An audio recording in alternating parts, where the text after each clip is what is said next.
사무엘하 12장 20절부터 25절입니다. 다윗이 땅에서 일어나 몸을 씻고 기름을 바르고 의복을 갈아입고 여호와의 전에 들어가서 경배하고 왕궁으로 돌아와 명령하여 음식을 그 앞에 차리게 하고 먹은지라.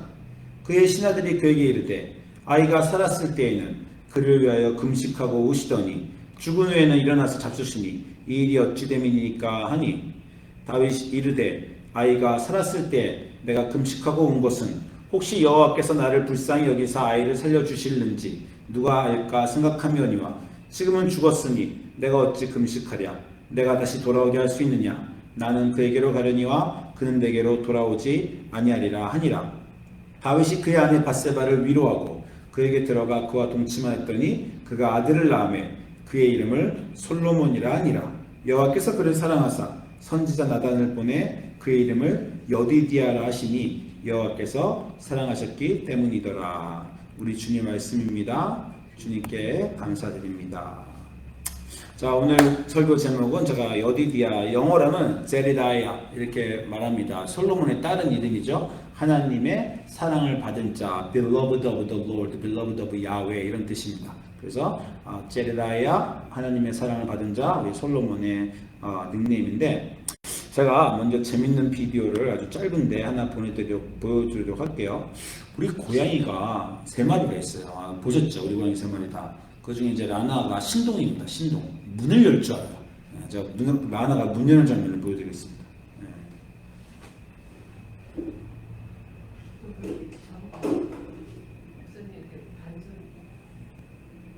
이렇게 봐야 돼. 이게 어떻게 된 거죠?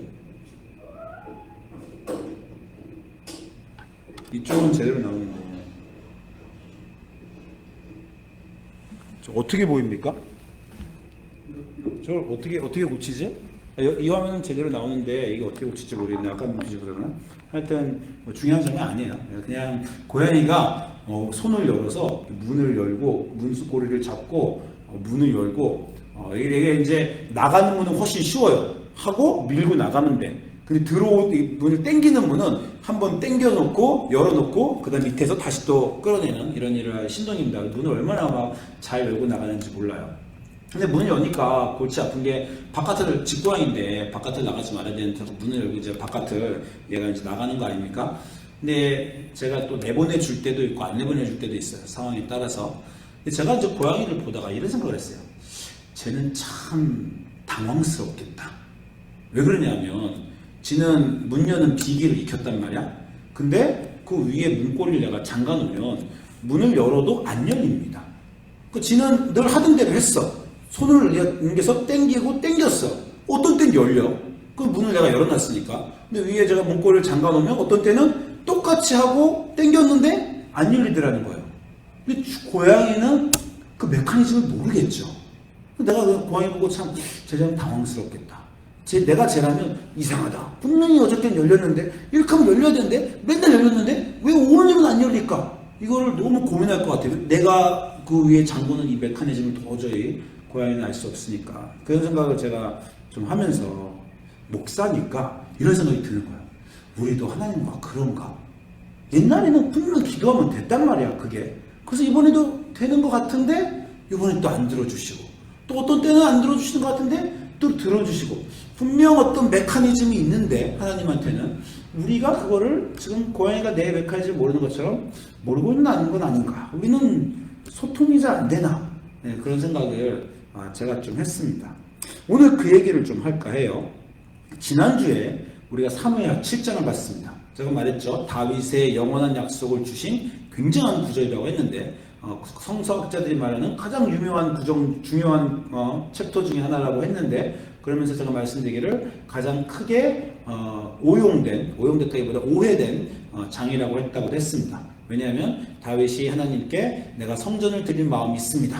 나는 백향목궁에 사는데 하나님의 휘장은 하나님의 그 언약궤는 저기 그냥 천막 가운데 있으니 가슴이 아픕니다. 내가 이제 성전을 짓겠습니다. 그래서 다윗이 결단을 하고 성전을 짓겠다는 의견을 보내자 하나님이 영원한 약속을 주셨다 라고 하는 게 이제 많은 해석인데 제가 지난주에 말씀드린 그렇지 않다. 여기는 다윗이 하나님한테 혼이 나는 장면이다. 그렇게 제가 말씀을 드렸어요. 뭐냐면 다윗이 내가 하나님이 살 궁을 만들고 싶습니다. 그때 하나님이 뭐라 했다고요? 왜 네가 나를 위해 만드냐? 내가 너를 위해 만들어야지. 네가 나를 위하여 살 집을 건축하겠느냐? 여기 이제 성경에 없지만 고소를 금치 못한다. 이제 그런 하나님이 이러면서 하시면서 내가 너를 위하여 집을 짓겠다. 여호와가 너를 위하여 집을 짓는다. 이렇게 말씀하시는 거예요. 한마디로 다윗이 하나님을 잘못 이해하고 있는 것을 하나님 말씀하신 겁니다. 네가 잘하면 상 주고 네가 못하면 벌 주고 다른 모든 제우스나 아우라마즈다나 마르뚝처럼 신자들이 위대한 성전을 만들어주면 신이 기뻐서 복주는 그 정도의 신인 줄로 나를 알고 있느냐? 나는 그렇지 않다. 너가 하는 것에 대해서 반응하는 나는 그런 신이 아니라 내가 너에 대해 목적이 있고 계획이 있어서 내가 결정하고 내가 하고 네가 나를 축복하는 게 아니라 내가 너를 축복하는 나는 그런 진짜 신이다. 너 나 오해하지 마라. 그렇게 하나님이 다윗에게 꾸중을 하시면서 그러면서 결국 복을 내가 너를 위해 지금 큰 축복을 주시는데 축복을 주시면서 너가 그러나 잘못 이해하지 마라 나의 축복을. 근데 그렇게 말씀하시는 장면이라고 했습니다. 그게 7장이고요. 그러고 나면 이제 8장, 9장, 10장 거기는요 다윗의 대성공이 나와요. 어디를 가든지 승리하고 여호와가 가시니 다윗이 점점 더 강성해지고 다윗이 막 그 군대 장관들이 막 화려하고 잘 나갑니다. 다윗의 인생이 절정이에요. 사울한테 도망다니다가 드디어 왕이 되고 북이스라엘과 남이스라엘 베냐민 지파와 전쟁하다가 이제 모든 가문이 자기에게 돌아오고 헤브론 성을 쳐가지고 다윗 산성으로 만들고 성을 짓겠다고 해서 다음에 축복을 받고 주변 나라들을 다 평정하고 인생의 절정기에 이른 다음에 12장에서 밧세바 사건이 터지는 겁니다. 여기서 우리가 좀 궁금해야 돼요. 인생이 한참 어려울 때 밧세바 사건이 터진 게 아니라 전성기에 가서 밧세바 사건이 터진다고요. 밧세바 사건이 터지고 나서 제가 2주 전에 여러분하고 말씀드렸지만 혼이 나죠. 하나님한테. 밧세바와 간통을 하고 그 남편의 의인이 우리아를 죽게 한 것은 분명히 굉장한 큰 잘못입니다. 그리고 그 잘못을 하고 그 사이에서 간통으로 난 아이는 이제 죽습니다. 그거는 정의이고 그거는 마땅한 합당하게 되어 나간 일이에요. 근데 오늘 구절은 그 아이가 죽은 다음의 구절이에요. 그 아이가 죽은 다음에 다윗이 그 안에 밧세바를 위로하고 그 애가 동침해 이제 두 번째 아이를 낳는 거죠. 밧세바가 첫 번째 아이는 간통으로 낳지만 이제는 정식으로 자기 아내를 만들었으니까 두 번째 아이를 낳아서 그 아이를 솔로몬이라고 했는데 여기 이런 말이 있습니다. 여호와께서 그를 사랑하였다. 성경에 이 구절 여기밖에 없다 그랬죠. 여호와께서 그를 사랑하사 여디디야. 하나님이 사랑을 하시는 자라고 그 이름을 주었다라는 거예요. 아니 이 구절을 읽을 때 아무 느낌이 없습니까? 첫째 애가 죽었으니 둘째 애는 사랑했다. 뭐 이 정도로밖에 여러분 안 들리세요?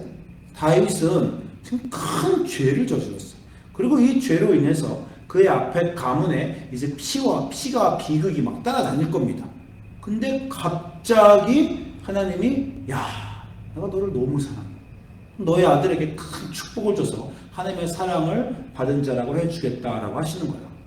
무슨 말이냐면 다윗이 하나님한테 저 정말 하나님한테 정성을 보이고 잘하겠습니다 라고 했더니 너 왜 그딴 식으로밖에 생각을 못하냐 이렇게 하고요. 내 인생 망했어 이제 왜 이제 이렇게 됐어요. 걱정하지 마. 너는 진짜 사랑받는 아들을 낳게 될 거야. 이렇게 하신다는 거야. 그래서 하나님이 다윗을 혼동시키는 겁니다. 인과 음보를 막 거꾸로 가고 있어요. 잘했더니 뭐라 그러시고 잘못했더니 되려 막 상을 주시는 그런 이상한 일이 지금 다윗의 인생에 일어나고 있는 겁니다. 지금 다윗이 정신을 못 차려. 지금 나의 인생에 무슨 일이 일어나고 있는가 이렇게 생각하고 있는 것이고 여러분도 하나님과 계속해서 뭔가 지금 안 맞지 않아요? 도대체 뭔가 주님을 섬기는데 늘 내 기대와는 다르게 비껴나가신 하나님 때문에 뭔가 내 인생이 고민합니다. 혼란스러워요. 고양이와 나의 관계가 꼭 연속되는 건 아닌가 이런 생각을 하나님을 이 성경을 보면서 해보게 됩니다. 도대체 어떤 일이 여기에 지금 일어나고 있습니까? 하나님은 나는 인과응보대로 대답한 하나님이 아니다. 난 나의 뜻대로 하는 하나님이다 라고 이렇게 말씀하시는데 그것이 우리 삶에 어떻게 적용이 되는지 우리 한번 좀 생각을 해봐야 됩니다.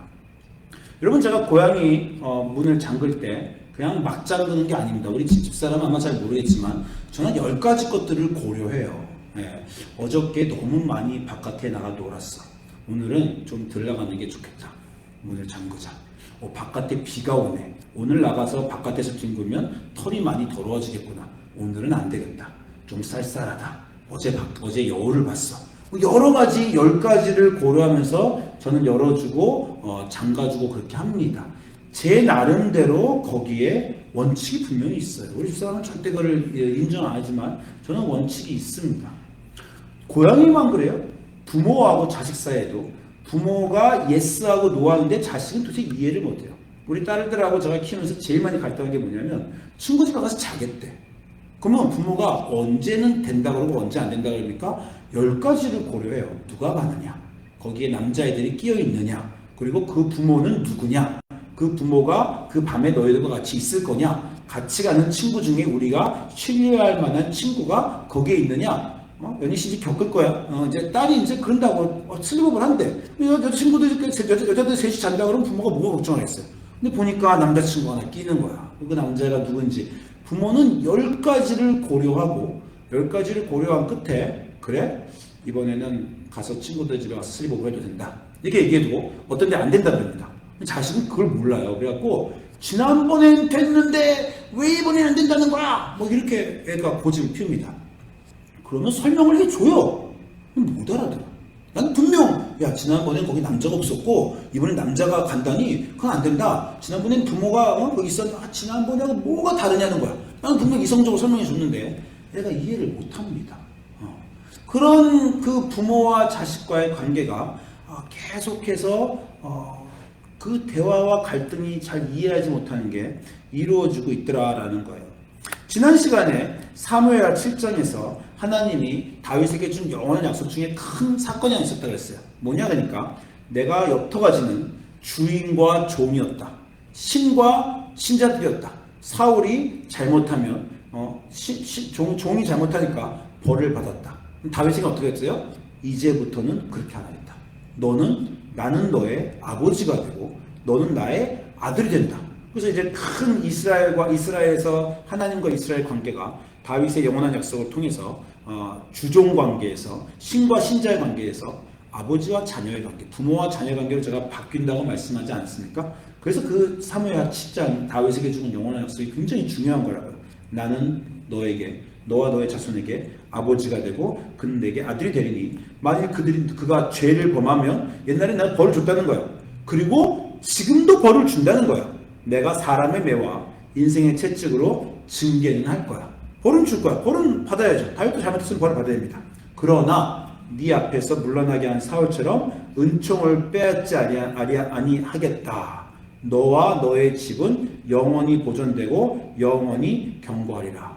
잘못해도 벌은 주지만 그 벌이 끝장이 아니다. 왜냐하면 우리는 자녀관계니까 라고 하나님과 이스라엘 관계, 하나님과 다윗의 관계를 부모와 자녀관계로 바꾸는 그런 사건이 여기서 벌어지는 겁니다. 제가 재밌는 질문 하나 할게요. 부모는 자식이 잘하면 상을 줍니까?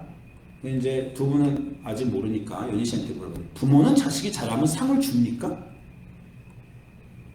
라고 하면 이제 목사님 저렇게 물어볼 때는 함정을 팠구나 이렇게 생각을 하셔야 돼요.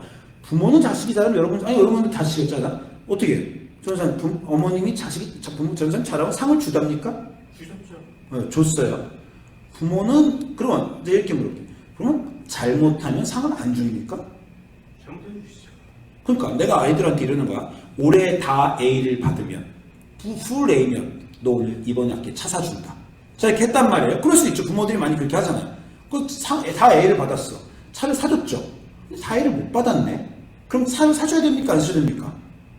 사주죠. 그래야 걔가 막내를 라이드 해주니까. 뭐 이런 건 농담이지만 그렇지 않다고 차를 사줍니다. 왜? 차를 사주는 게 그의 인생에 좋다고 생각하는 거예요. 이제는 나이가 먹으면 잘 가고 싶은데 가고 네 인생을 fully 완전히 살기 위해서 그 다음 단계로 차를 사주는 겁니다. 랩탑을 사주고요. 전화기를 사줍니다. 근데 사줄 때 어떻게 해요? 꼭 그 단서를 붙여보거든. 요번에 A를 다 맞으면 요번에 점수를 잘 맞으면 상을 준다는 거야. 아이들은 열심히 했죠. 근데 잘 못했다고 전화기를 안 사주느냐? 랩탑을 안 사주느냐? 아니라는 거지. 그러면 상을 준 거야? 아니, 잘하면 상을 주는 건데 잘하면 상을 준다고 말하고 잘 못해도 상을 줬어. 그러면 그건 상입니까? 이거 내가 지지난주에 말한 질문하고 똑같아. 미국에는요, 어린이날이 없어요. 왜? 매일매일이 어린이날이니까. 부모는 자녀한테 상을 안 줍니다. 왜? 매일 상을 주니까. 그건 상이 아닌 거야. 그러니까 상이라고 말하면 내가 잘해서 받는 게 상인데 자녀는 부모한테 언제나 사랑을 받죠. 그 사랑이 상의 모양으로 이번엔 나타났어요. 근데 다음엔 잘 못했단 말이야. 우리 아들이 운동을 잘했어. 그럼 제가 가서 세븐일레븐에 들어가서 슬러시 더운데 딱 사줬단 말이야. 운동은 됐다 못했어요. 근데 어떻게? 얼마나 힘드냐 마음이. 슬러시 딱 사줬단 말이야. 그죠? 이번엔 또 애매하게 했어. 다음엔 더 잘해라. 슬러시. 어쨌건 슬러시를 맨날 사줘. 근데 잘하면 잘했다고 사주고 못했으면 못했다고 위로하려고 사주고 또 애매하면 또 애매하다고 오늘은 심심하니까 뭐 사주고 부모는 그냥 늘 주는 겁니다. 근데 늘 주는 거에 계속 이유를 갖다 바쳐요. 왜? 그게 아이한테 좋으니까. 잘했으면 더 치열업 해주려고 상처럼 주고 못했으면 위로한다고 주고 보통 날은 보통 날이라고 주고 부모는 그렇게 하는 겁니다. 그러면 자녀가 잘못했으면 부모는 벌을 줍니까? 이제 답을 다 알겠죠. 벌을 안 주죠. 아니 벌을 줘요. 그런데 잘못하면 벌을 주는데 요번에는 보니까 애가 지금 벌을 주면 크게 마음이 상하고 인생이 우울할 것 같아. 이건 진짜 큰 잘못이야. 조금 잘못하면 벌 줍니다. 진짜 큰 잘못하면요 어떻게든 이번에는 그냥 묻고 가자. 이번에는 들춰서 지적해서 지금 나아질 게 없다. 크게 애도 상처를 받았고 지가 잘못했고 지가 상처받았고 이번에는 더 이 얘기는 안 하는 게 좋겠다. 그럼 벌 안 줍니다. 잘못했다고 벌을 주는 게 아니라 부모가 애한테 벌을 주는 게 좋다라고 생각하면 벌을 주는 거고요. 애한테 벌을 주면 좋지 않겠다고 생각하면 벌을 안 줘요. 그러니까 부모는 항상 똑같죠. 뭐가 똑같아요? 애한테 좋은 거예요. 상을 주는 게 좋으면 상을 주고 상을 안 주는 게 좋으면 상을 안 주고 벌을 주는 게 좋으면 벌을 주고 벌을 안 주는 게 좋으면 벌을 안 줍니다. 부모는 질서가 있어요. 부모는 메커니즘이 있어요. 부모는 이유가 있어요. 내가 내 아이들을 대할 때 나는 늘 이런 한결같은 마음으로 하는 겁니다. 그 한결같은 마음을 우리가 하나님의 헤세드라고 말했어요. 옛날 공부한 거 기억나요? 하나님의 사랑은 헤세드야. 헤세드와 그냥 하나님의 사랑인 헤세드와 그냥 사랑인 차이는 뭐라고요? 그냥 사이는 반응하는 사람이라고. 부부간만 해도 반응하는 사람이에요. 저 사람이 나한테 잘하면 나도 그 사람한테 더 잘하고 싶고 저 사람이 나한테 얄밉게 굴면 나도 얄밉게 굴고 싶어요. 그거는 사람에 대한 반응입니다. 근데 부모는 그렇게 안 하잖아. 부모는 애들이 나한테 얄밉게 구는데도 그 부모는 한결같은 사랑을 보여줍니다. 부모는 상도 주고 벌도 주는 게 맞는데 사실은 자식이 하는 것에 따라서 상을 주고 벌을 주는 게 아니라 부모의 원칙 하에서 아이에게 좋다고 생각하는 그 기준에서 벌도 주고 상도 준다는 거예요. 우리 딸들이 이걸 이해를 못해. 그래가지고 제가 딸들한테는 처음에는 이걸 잘 몰라가지고 막 화도 내고 막 그랬는데 막내한테 화를 거의 안 냅니다. 그럼 딸들이 맨날 와가지고 아빠 왜 제가 잘못하는데 아빠는 화를 안 내? 아빠가 제가 다 스포일 시키고 있어. 그럼 내가 애들한테 얘기하잖아. 야, 내가 너희를 키울 때 화를 내봤는데 하나도 소용이 없더라. 너하고 나하고 싸우기만 하고 상처만 내고 너희들 내가 키우면서 실수한 거에 배워서 아들한테는 그렇게 안 하는 거니까 다 너희들 공이다. 뭐 내가 이렇게 말은 하지만 지들은 인정을 잘 못합니다. 제가 아들을 거의 다 막내기 때문에 아마 막내가 그런 것 같아요. 첫째하고 둘째한테 하도 안 된다고 말을 많이 하다가 이제 미안하기도 하고 그게 소용없다고 배우니까 이제 거의 다 예스를 아들이 말하면 정말 100가지 중에 99가지는 다 예스를 해준 것 같아. 근데 이제 아들이 크게 어렸을 때 그렇게 해줬는데 지금 12살 이제 거의 피벌티 들어가려고 합니다. 사춘기 들어가려고 하니까 요즘 보니까 내가 슬그머니 속으로 내가 실수했나? 너무 애를 예스만 해줘가지고 스포일 시켰나? 망쳤나? 그러니까 스포일한 거 한국말로 뭐라 그러죠? 너무 철없이 키웠나? 이제 그런 생각을 좀 하게 되는 게 예, 행동이 요즘 좀 문제가 좀 있어요. 예. 아침에 나보고 저 물병을 채워달라고 그러고 물병을 이제 아침에 제가 이제 컴퓨터도 챙기고 물도 챙겨야 되잖아요. 근데 아침에 물을 딱 챙겨가는데 나보고 아빠 물병 챙겨줘 딱 그러는 거야. 그럼 우리 부모는 자식 예를 들어서 아빠 숟가락, 아빠 젓가락, 아빠 물 그러면 좋겠어요? 어렸을 때는 다 해주지. 나이 먹은 부모가 이제 뭐라고 말합니까? 넌 소리 없냐 발이 없냐. 거기다가 이제 한마디가 더 붙으려고 그래. 넌 손이 없냐 발이 없냐 이 뭐가 더 나오겠죠. 예. 근데 그 내가 나오는 말이 내가 농담이 이건 진짜 농담인데 내가 이렇게 말해도 욕이 아니야. 왜? 내가 그 단어를 써도 욕이 아니고 우리 아들밖에 없어. 진짜 이잖아. 그잖아요. 그렇잖아요. 내가 딴 사람한테 이렇게 하면 그 사람이 내가 네 자식이냐? 응? 우리 부모님 자식이지 이럴 거 아니야? 근데 내가 내 자식 내가 이제 좋은 말을 하는 거야. 내가 이 자식아라고 말하면 그 자녀는 당연히 내가 내 자식이니까 욕이 아니야. 내가 넌 소리 없냐 발이 없냐 네가 갖다 먹어 이제 이렇게 하는 거 아닙니까? 근데 우리 아들이 아침마다 물통을 떠달라 그래. 그럼 내가 어느 날은 야 너는 손이 없냐 발이 없냐 네가 물통을 떠다야지 이렇게 하다가 몇 번 막 싸웠어요. 싸우다가 어느 날은 얘가 그러는 거야. 아빠 물 딱 그러는 거야. 차에 탔는데 그래서 네가 떠달라고 부탁도 안 했잖아 그랬더니 했대. 근데 아주 짜증나게 왜 물을 여기 차에 안 갖다 놓는 거야? 내가 물병을 차에 안 갖고 온 거야? 그러는 거야. 내가 너무 열이 받아가지고 제가 또 이게 가르치는 사람 아닙니까? 설교하는 사람이 설교를 아들한테 시작을 한 거야. 야 네가 딴 사람한테 부탁을 하려면 그 사람이 네가 부탁했다는 게 중요한 게 아니라 그 사람이 그 부탁을 듣는 게 중요한 거야. 너 혼자 말하고 상대방은 못 들었는데 그게 어떻게 부탁이냐. 그리고 부탁을 하면 너는 부탁을 했지만 상대방이 부탁을 들어줄 의무는 없다. 그게 부탁이야. 그 상대방이 노하면 노할 수 있는 건데 너는 부탁을 해놓고 상대방이 안 들어줬다고 화를 내고 게다가 네가 부탁을 했는데 상대방이 듣지도 못했어. 근데 넌 그 상황에서 화를 내고 제가 A, B, C, D 해갖고 한 10분 동안 차를 타고 가면서 얘를 가르쳤어. 너 남한테 부탁할 때 그런 태도라면 절대 안 된다. 친구들하고 사이에서 너 이런 태도라면 진짜 안 된다. 설교를 제가 10분 동안 하고 그러면 얘가 고칠까? 안 고쳐. 이해를 못합니다. 내 입만 아프죠. 그리고 애하고 막 싸우기만 하죠. 애는 또 차에서 이러고 듣죠. 아빠가 이렇게 막 쏟아내면. 지난주에 나보고 물병을 주는데 아빠 물병이 젖었잖아. 이러는 거야. 물병에 물을 따르다 보면 물병이 젖지. 근데 지는 물병을 가방에 넣으려면 물병이 가방에 채로 젖는다 이거지. 그럼 제가 이제 또 가르쳐야죠. 야, 그건 내가 그만큼 해줬으면 네가 수건으로 닦고 이렇게 가르치려고 했는데 저도 이제 나이를 들다 보니까 미안해 다음에 말려줄게 이렇게 말을 했어요. 애가 아빠 물병이 젖어있잖아. 근데 내가 확 하는 속이 불이 막 여기까지 올라오다가 미안해 다음에 말려줄게 딱 이렇게 했단 말이야. 그날 저녁에 밥을 먹는데 아빠 젓가락도 그래. 그래서 내가 젓가락을 막 씻어서 줬어요. 젓가락을 씻어줬더니 아들이 젓가락을 딱 잡더니 이런 말 하더라고. 아빠 말려준다며 왜 이거는 여전히 젖어있어 라고 말하는데 애가 웃어.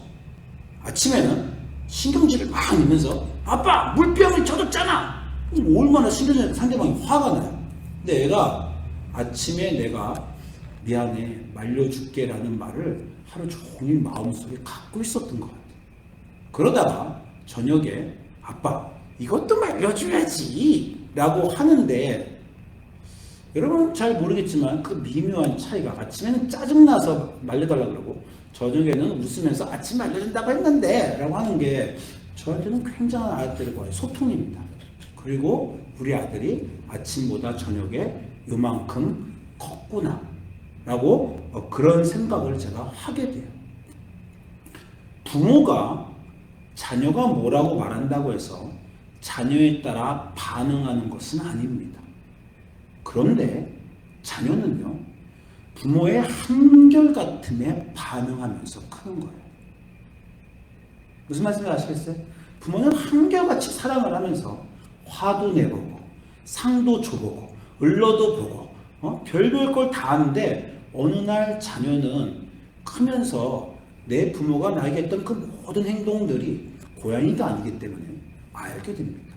그 한결같은 사랑에 반응하면서 아이들은 크는 거예요.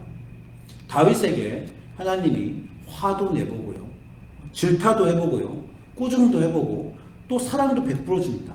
다윗은 정신이 없어요. 아니 성전을 짓겠다고 진심을 바칠 때는 왜 그딴 짓을 하냐고 화를 내시고 이제 정말 쥐구멍에도 못 들어가게끔 바세바 사건을 저지르고 이제 내 인생은 끝났구나 생각하는데 갑자기 그 아들한테는 내가 상을 주고 너 제일 사랑하는 애들이다 막 칭찬을 해준다는 거예요.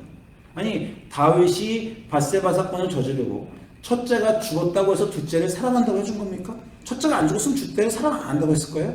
아니면 다윗이 성전을 안 짓겠다고 했으면 그 축복을 안 주겠다고 했습니까?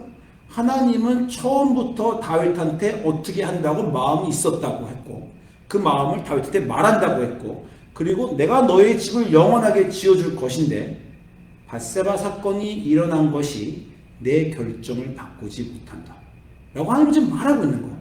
너희가 자녀가 잘못을 했다고 해서 부모가 반응을 하지만 그 반응이 내가 너희를 사랑하고 한결같이 사랑해서 키우는 것에 아무 영향을 주지 않는다라는 것을 부모는 행동으로, 삶으로 자식한테 보이죠. 그러면요, 다윗이 조금씩 이상해집니다. 제가 이 다윗 구정을 읽을 때 가장 짜증났던 구절이 하나 있어요. 옛날에 사무엘하 13장에 이제 드디어 가족 사이에 비극이 일어나죠. 어떤 비극이 일어나는지 아시죠? 첫째인 암논이 동생인 압살롬의 또 다른 압살롬의 친여동생, 자기한테는 배다른 여동생 다말을 범합니다. 이 얘기 다 아시죠? 다말을 범했는데 심지어 아버지 다윗을 이용했어요. 아버지, 내가 다말이 내가 아픈데 다말이 나한테 와서 음식을 하게 다말에게 명령해 주십시오. 그 아버지가 야, 네 오라비가 아프단다. 내 딸 가서 오라비한테 음식을 해줘라. 아버지가 다말한테 명령까지 했단 말이에요. 그 다말이 다윗의 명령을 듣고 암놈한테 가서 음식을 해주다가 암놈이 다말을 범합니다. 그래서 다말이 그를 범해놓고 심지어 내쫓아버려요. 그 다말이 그의 오라비 압살롬 집에 가서 처량하게 지내는 아주 가족사의 비극, 형제 자매가 이렇게 해서 안 되는 일을 하죠. 그때 사무엘하 13장 21절에 다윗의 반응이 저는 너무 싫었어요. 다윗 왕이 이 모든 일을 듣고 심히 노했어. 아니 왜 아니겠어? 노했지, 화났지. 그리고 행동이 없어. 아무것도 안 했어. 심히 노한 다음에 그러니까 압살롬이 이제 그 다말의 친오빠인 압살롬이 암논이 그의 누이 다말을 욕되게 하였으므로 그를 미워하여 암논에 대하여 잘잘못을 말하지 않고 이 압살롬 무서운 놈이거든. 마음에 품었죠. 비수를 품고 너 두고 보자. 지금은 복수할 기회가 아니지만 기회가 나면 너 손에 죽는다. 그리고 2년 있다가 이제 죽이는 거 아닙니까? 다윗이 이때 궁중에 다 모여! 압살롬, 암논 무릎 꿇어! 대신 앞에서 막 혼내고 막 회초리 치고 이랬으면 압살롬이 화가 좀 풀리고 거기까지 안 갔겠죠. 아니 왕이 그래야 되잖아. 근데 다윗 왕이 이 모든 일을 듣고 심히 노했는데 아무것도 안 한 거예요. 그래서 내가 이 구절을 옛날에 보면서 무슨 아빠가 이 모양이냐, 왕이 뭐 이 모양이냐, 이 문제를 해결해야 될 거 아니야, 이렇게 제가 옛날에 생각을 했습니다. 근데 아버지 다윗이죠. 이 놈한테 지금 어떤 짓을 해도 이 문제는 해결이 안 되는구나라는 걸 다윗은 안 거예요. 그리고 또 자기가 저지른 짓이 이 암놈의 잘못이 암놈한테 회초리를 칠 게 아니라 사실은 골방에 들어가 자기가 자기 머리를 때려야겠지. 내가 바세바한테 그런 일 했더니 애들이 다 보고 배웠구나. 다 내 잘못이구나. 지금 깊은 후회로 들어가서 자책하며 아무것도 못하죠. 아무것도 못하고 일이 벌어졌을 때 누구한테 책임 추궁을 못하고 자기가 책임을 떠맡고 아주 이제 버너러블하게 됐어요. 다윗이 아주 약자가 돼버렸어요. 그 강했던 다윗, 왕인 다윗이 옛날에는 처음에 나올 때 어떻게 했어요? 너는 칼과 창을 들고 나에게 나오지만 나는 만군의 여호와의 이름으로 너에게 나오리라. 그렇게 골리앗한테 소리치고 나가서 골리앗한테 물맷돌을 던지던 저 거인도 쳐볼 수 있던 다윗이 이제는 아들 앞에서 아무것도 못합니다. 보통 아버지가 하는 일조차도 못해요. 힘을 가지고 있는데 힘을 안 쓰는 다윗이 되죠. 그리고 이제부터 다윗의 삶은 계속해서 그렇게 돼요. 압살롬이 자기한테 반역을 저질러서 모든 사람이 압살롬을 쳐야 됩니다. 그러는데 압살롬이 죽자 자기를 죽이려고 했던 압살롬 앞에서 다윗은 펑펑 웁니다.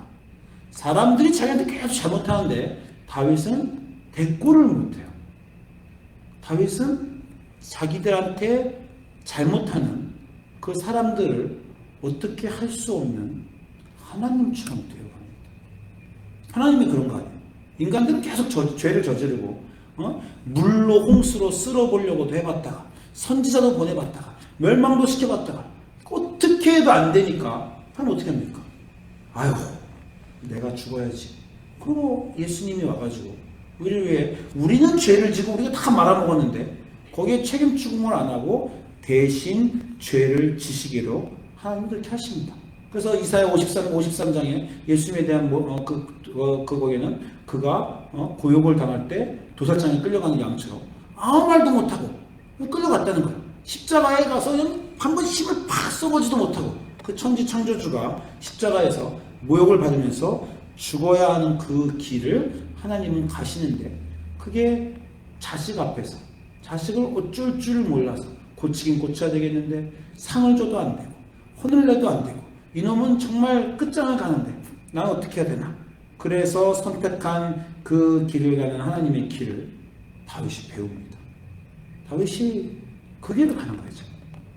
답답하고 괴롭고 인내하고 자책해야 되고 입을 다물고 속은 부글부글 끓고 저것들이 서로 상처를 주는데 나는 그냥 당해야 되는 당해내는 사람, 인내하는 사람, 대신 짐을 져주는 사람, 책임을 져주는 사람으로 다윗이 변해버렸어요. 그런 일들을 겪으면서 그렇게 되어 가고 있는 겁니다. 그러므로 우리는 좀 용기를 냅시다. 우리가 하는 것에 따라서 하나님이 반응을 안 하신다잖아요. 내가 열심히 섬기고 내가 잘하면 복을 주시고 내가 좀 잘못하면 벌을 주시는 그 하나님이면 얼마나 인생이 불안합니까? 왜냐면 우리는 늘 못하는 게 더 많잖아요. 내가 언제 하나님 앞에서 자랑스러운 적이 있어요?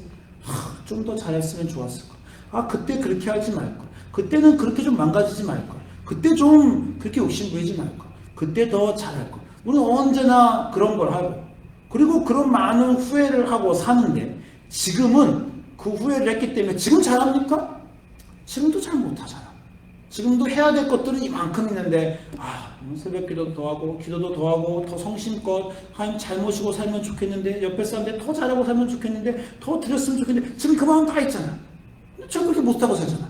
더 열심히 살아야 되는데 주신 달란트를 2배로 남기면 살아야 되는데 왜 나는 이렇게 늘 게으르고 나 왜 아무것도 못하고 내 인생에 열매가 없나 이렇게 늘 살면서 이러다가 혹시 하나님이 나에게 주시기로 한 복을 포기하시는 건 아닐까 하는 걱정이 마음 밑바닥에 깔려있지 않습니까? 이러다가 혹시 나에게 대대로 주시고자 하는 그 축복을 내가 다 날려 말아먹는 건 아닌가 하는 그 걱정으로 그렇게 혹시 살고 있지 않습니까? 근데 우리 하나님은 오늘 다윗상을 통해서 그러잖아요. 나 그런 사람 아니다. 너 왜 나를 그런 우상처럼 인간이 만들어낸 신처럼 인간에게 반응하는 신으로 나를 생각하냐. 나는 한결같이 내가 너에게 결정한 것을 이루고자 하는 하나님이다. 네가 잘한다고 상 주는 분 아니고 네가 못한다고 벌 주는 분 아니고 그러나 네가 잘하면 상을 주고 그러나 네가 못하면 벌을 준다.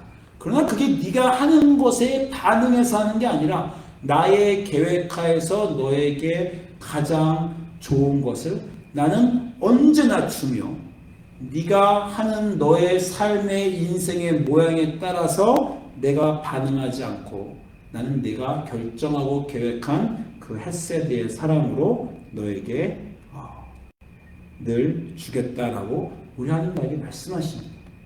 그러므로 우리에게 반응하는 그 하나님과 같이 살면서 늘 왔다 갔다 위아래로 왔다 갔다 왼쪽 좌우로 왔다 갔다 하는 우리 삶에 반응하는 그 하나님이실까 걱정하지 말고 이제 그 한결같은 하나님에게 반응하는 여러분이 좀 되어보세요. 고양이는 그렇게 못해요. 우리 아들은 12살 이제 슬슬 반응하기 시작합니다. 물론 그렇다고 해서 얘가 갑자기 확 잘하는 거 아니에요. 근데 조금씩 사람이라는 건 부모에게 조금씩 우리 부모는 나에게 뭔가 우리 부모는 나에게 왜 그러나 그걸 조금씩 알고 인간은 반응하는 그런 존재예요. 여러분이 한결같은 하나님과 살고 있습니다. 그 한결같음이 벌로도 상으로도 축복으로도 꾸준으로 나타나지만 여전히 여러분에게 한결같아서 여러분에게 결정하신 뜻을 바꾸시지 않는 그 하나님과 살고 있어요. 그러니 이제는 그 하나님이 여러분에게 반응하게 하시지 말고 여러분이 그 하나님에게 반응하며 여러분의 삶이 하나님 닮아가는 다윗처럼 하나님 마음에 합당한 그러한 삶의